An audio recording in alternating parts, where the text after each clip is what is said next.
باپ کے نام سے پکارنے کا حکم دیا اللہ نے. ادعوہم لآبائہم هو اقسط عند اللہ.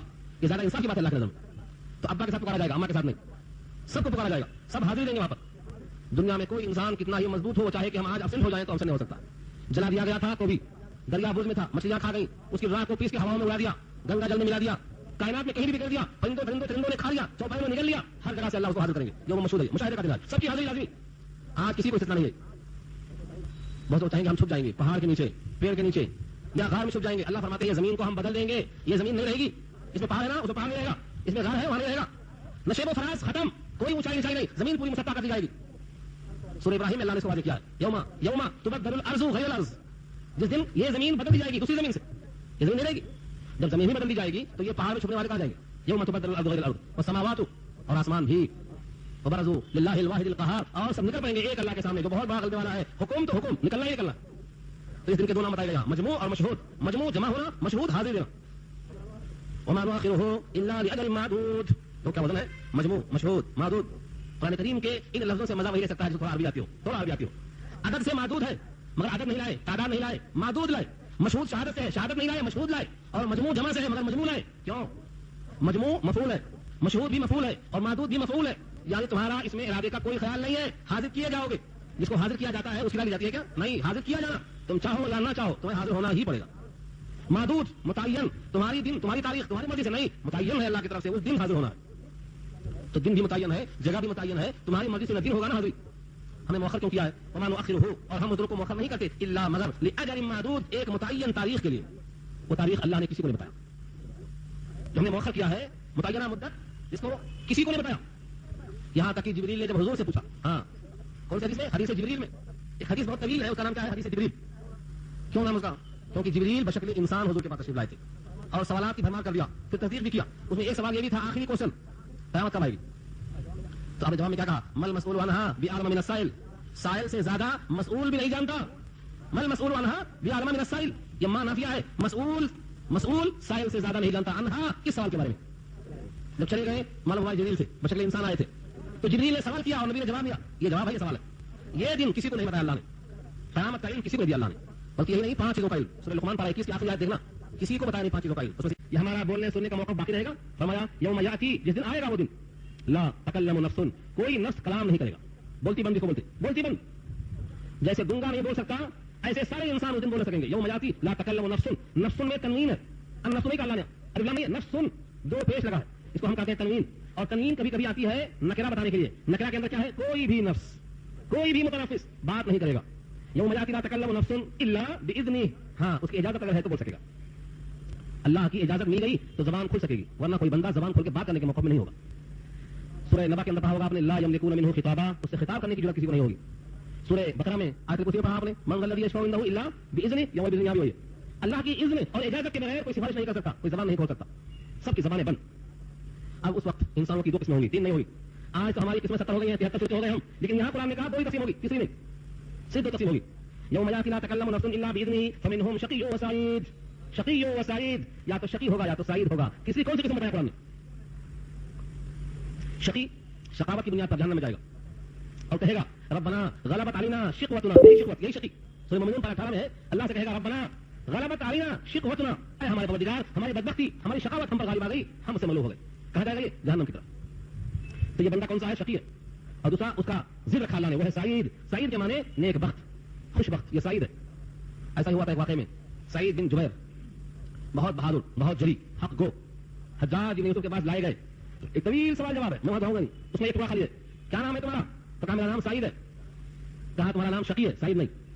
کہا میرا نام میری اماں نے رکھا ہے, تم سے بہتر مجھے وہ جانتی تھی. تو سعید نام سے سعید سن کر کے حجاج کو غصہ آ جاتا ہے, تمہارا نام سعید نہیں, تمہارا نام شقی ہے.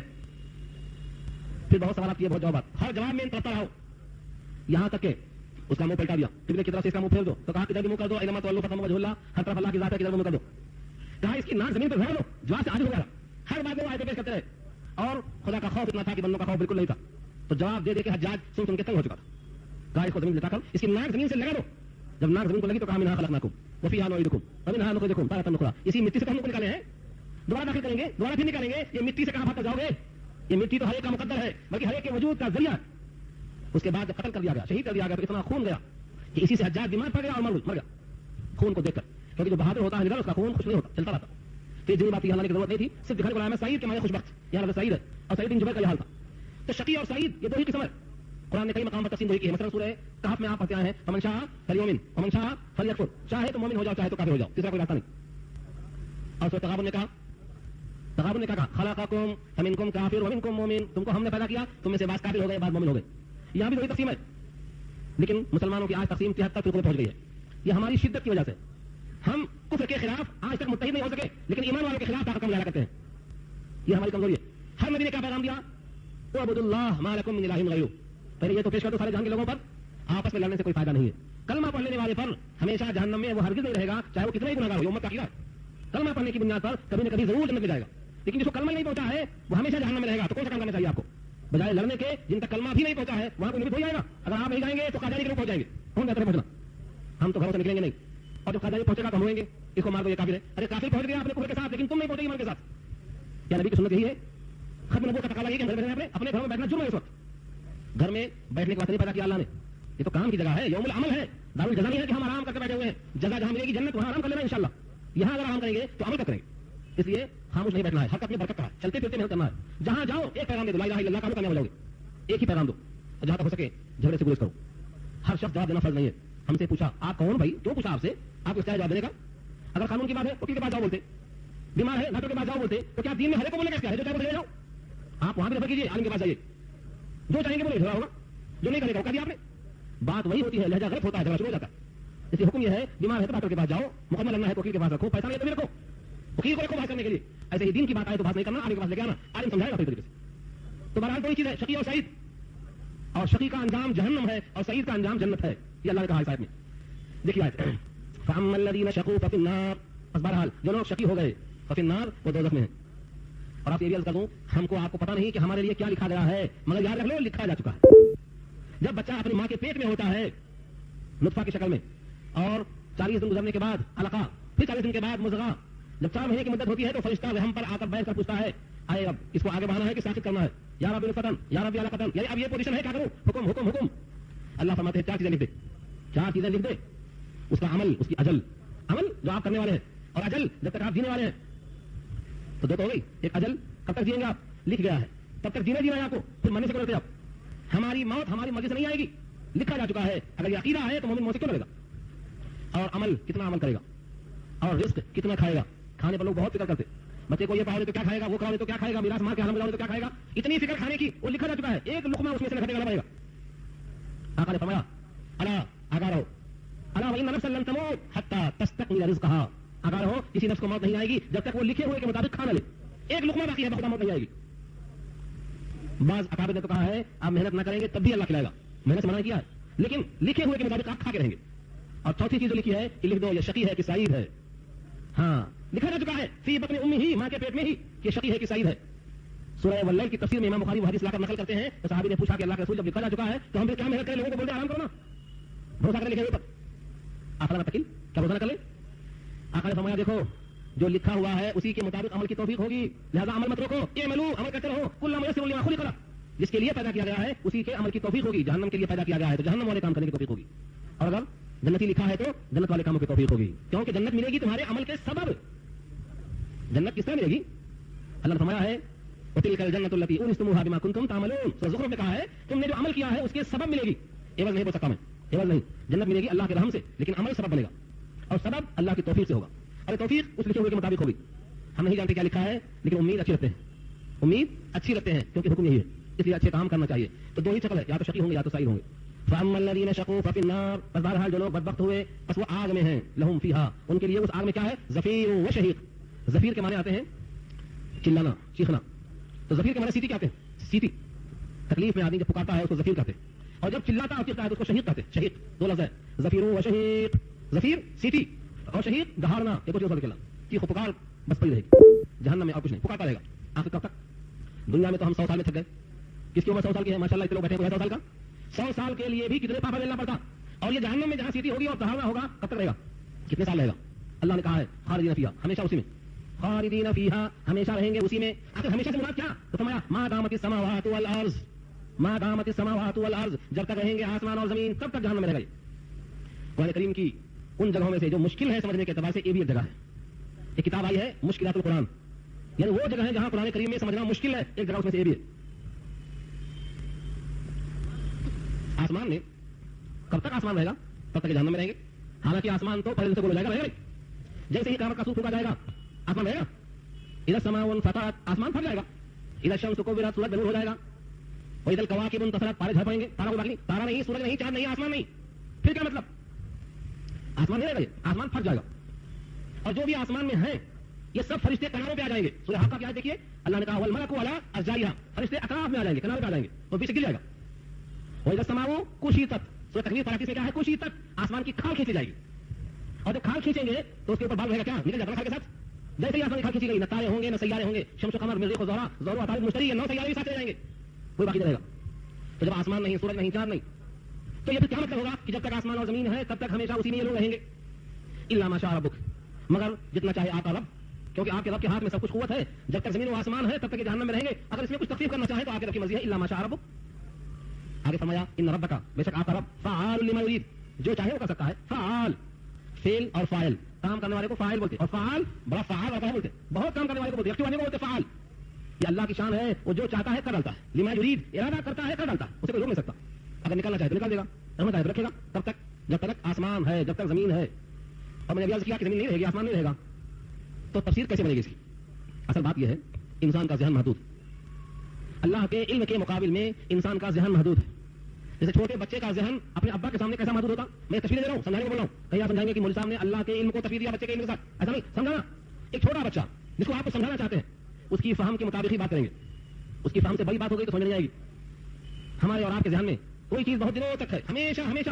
تو لمبی مدت کو بیان کرنے کے لیے سوائے زمین و آسمان کے اور ہمارے پاس کوئی مثال دینے کی چیز نہیں ہے. سب کی 100 سال میں ختم ہو جا رہی ہے. لیکن زمین اور آسمان جب سے بنا ہے آج تک ہے. آدم کا زمانہ، نوح کا زمانہ، موسیٰ کا زمانہ، سارے انبیاء کا زمانہ آتا گیا جاتے گئے، لیکن ویسے ویسا موجود ہے. تو طویل مدت کو بیان کرنے کے لیے آسمان کا قیام مثال میں دیا جاتا ہے. اہل عرب کہا کرتے تھے جب تک آسمان اور زمین رہیں گے تب تک ہماری دوستی باقی رہے گی. کیا یہ ہمیشہ باقی رہے گی؟ اصل دیکھا جائے تو زمانے کا تعین ہمارے لیے ہے. ایک دن، ایک ہفتہ، ایک مہینہ، ایک سال، 10-20 سال، 100 برس. یہ زمانے کو تقسیم کر کے توڑ کے ہم کو سمجھانے کے لیے ہے. اللہ کے پاس زمانے کو توڑنے کے لیے برے کرنے کے واسطے کوئی چیز نہیں ہے. زمانے کو تعین کرنا اللہ کے پاس مطلق ہے، ہمیشہ سے وہ ہے، ہمیشہ رہے گا. وہ الاول وہ الاخر، ایسا اول کہ اس سے پہلے کچھ نہیں اور ایسا آخر کہ اس کے بعد کچھ نہیں. تو زمانے کا تعین تو انسانوں کے لیے ہے. پھر آخر اس آیت سے مراد کیا لیں گے؟ طویل زمانہ، اتنا طویل جتنا انسان سوچ سکتا ہے. اس کو سمجھانے کے واسطے فرمایا کہ دیکھو دنیا کے 50,000 سال کے برابر وہاں کا ایک دن ہوگا. سمجھانے کے لیے ہے یہ. ایک روایت میں ہے دنیا کے 1,000 سال کے برابر وہاں کا ایک دن ہوگا. اور ایک آیت میں ہے سورہ معارج پارہ 29 میں کہ دنیا کے 50,000 سال کے برابر وہاں کا ایک دن ہوگا. ایک دن 50,000 سال. اب مجھے بتائیے اگر اللہ نے ایک دن جہنم میں ڈالنے کا فیصلہ کر لیا، صرف ایک دن، تو کتنا دن ہونا پڑے گا؟ 50,000 سال. 50,000 سال یہاں کی زندگی کتنا ہے؟ 100 برس. اس حساب سے سوچو کیا صبر آئے گا؟ اللہ فرماتے ہیں یہ 100 برس میں سود نہیں کھایا تو صبر نہیں، رشوت نہیں لیا تو صبر نہیں، مال میراث کو حرام نہیں کیا تو صبر نہیں، اور بازو والے کی زمین پر قبضہ نہیں کیا تو صبر نہیں. یہ 100 سال میں ہر قسم کا ہنگامہ کر لیا. تو وہاں 50,000 سال کا ایک دن ہے. اگر میں ایک دن رکھا جہنم کی آگ میں فما اصبرهم من النار، تو جہنم پر صبر کیسے آئے گا؟ یہ فکر دلا اللہ. بندہ اس آگ کو برداشت نہیں کر سکتا. اس لیے روز رونا، روز دھونا، روز توبہ کرنا، تاکہ نام اعمال میں کوئی گناہ باقی نہ رہے، اور سوائے توبہ کے کوئی چیز اس کو صاف نہیں کر سکتی. لیکن توبہ صرف اللہ پیتنا نہیں بلکہ وہی شرط جو بیان سن چکے ہیں آپ سے پہلے. تو کیا فرمایا؟ آدمی اس وقت تک جہنم کی آگ رہے گا جب تک آسمان اور زمین ہے ہمیشہ، مگر جتنا آپ کا رب چاہے. اور آپ کا رب جو چاہتا ہے وہ کر ڈالتا ہے، اسے کوئی روک نہیں سکتا. اس میں اشارہ ہے اگر کوئی جہنم میں گیا اور اس میں ذرہ برابر بھی ایمان ہے تو وہ نکال کر لائیں گے. یہ ہے جب تک آپ کا رب چاہے تب تک. لیکن یہ چیز نہیں ہے جنتیوں کے حق میں. جنت میں گئے تو باہر نہیں آئیں گے ہمیشہ ہمیشہ. دیکھیے الفاظ وَأَمَّا الَّذِينَ سُعِدُوا، اور بہرحال جو لوگ سعید ہو گئے، سعیدو نیک وقت بنائے گئے، نیکیوں کا پلہ جھک گیا، دائیں ہاتھ میں آ گیا، فَفِي الْجَنَّةِ، تو یہ جنت میں ہوں گے. کب تک؟ خالدین فیہا، اس میں ہمیشہ ہمیشہ رہیں گے. ما دامت السماوات والارض، جب تک آسمان اور زمین ہے. الا ما شاء ربک، مگر جب آپ کا رب چاہے، جتنا آپ کا رب چاہے. اوپر کیا تھا؟ ان ربک فعال لما یرید، اور نیچے کیا ہے؟ عطاء غیر مجزوز، یہ ایسی عطا ہے جو نہ ختم ہونے والی ہے، جس کا سلسلہ کبھی منقطع نہیں ہوگا. غیر مجزوز، جزاز کہتے ہیں جب درخت سے کھجور توڑ لی جائے، کھجور کو توڑ کر ڈھیر کر دو تو یہ جزاز ہے. ابراہیم نے بتوں کو توڑ دیا تھا تو کیا کہا تھا؟ فجعلناہم جزازا، توڑ کے چورا چورا کر دیا تھا. یہ ہے غیر مجزوز، ایسی عطا ہے جو ٹکڑے ہو سکتی کہ 3 دن ہے اس کے بعد نہیں، 20 سال ہے اس کے بعد نہیں، جانے تک ہے اس کے بعد نہیں. نہیں، یہ ایسی عطا ہے جس میں کوئی ٹکڑا نہیں ہو سکتا. لا متناہی، غیر منقطع نام ہے اللہ کا. یہ عطا غیر مجزوز نیکوں کے ساتھ رکھا، جنتیوں کے ساتھ رکھا. کیونکہ کوئی جنتی جنت سے باہر کبھی نہیں آئے گا، برخلاف جہنمی کے. اگر اس میں ذرہ برابر بھی ایمان ہے، الا ما شاء ربک، رب نے جو چاہا اس کے تحت کبھی بھی وہ باہر آ سکتا ہے. لیکن کافر اور مشرک کے واسطے عقیدہ ہے کہ وہ نہیں آئے گا. ہاں ذرہ برابر بھی ایمان ہے، چاہے وہ کتنا ہی گنہگار ہو، دھلائی کے بعد اللہ چاہے تو کبھی کبھی باہر آ سکتا ہے. یہ ہے فعال لما یرید، جو رب چاہتا وہ ہوتا ہے. اب رب کریم جو چاہتے ہیں وہی ہوتا ہے, چاہت کا اظہار کر دیا کہ جو مشرک ہوگا اور جو کافر ہوگا ہم نے جنت کو حرام کر دیا ہے. حرمت الجنت علی الکافرین, سورہ اعراف میں آیت آ چکی ہے. اسے معلوم ہو گیا کہ کافر اور مشرک ہمیشہ ہمیشہ جہنم میں رہے گا, کبھی باہر نہیں آ سکتا. اور غیر مشرک اگر جہنم میں گیا ہے تو سزا پا کر ایمان کی بدولت باہر ضرور آئے گا, لیکن سزا پانے کے لیے ڈالا گیا ایک دن کے لیے بھی تو بہت سوچنے کی بات ہے. اس لیے آخری آیت میں پیغام دیا ہے فلا تکو فی مریۃ, تو اے مخاطب آپ شک میں مت پڑیے, مما یعبد ہؤلاء, ان چیزوں کے بارے میں جن کی پرستش یہ لوگ کر رہے ہیں. ما یعبدون الا کما یعبد آباؤہم من قبل, عبادت یہ لوگ نہیں کرتے ہیں مگر جیسا عبادت کرتے آئے ہیں ان کے آبا و اجداد اس سے پہلے سے. وإنا لموفوہم, اور بے شک ہم ضرور ان کو دینے والے ہیں نصیبہم, ان کا حصہ, غیر منقوص, کچھ کم کیے بغیر. غیر منقوص, نقص نہیں رہے گا, بھرپور بدلا دیں گے ان کے کفر کا. اور وہ کیا ہے بھرپور بدلا؟ کہ ہمیشہ کی جہنم.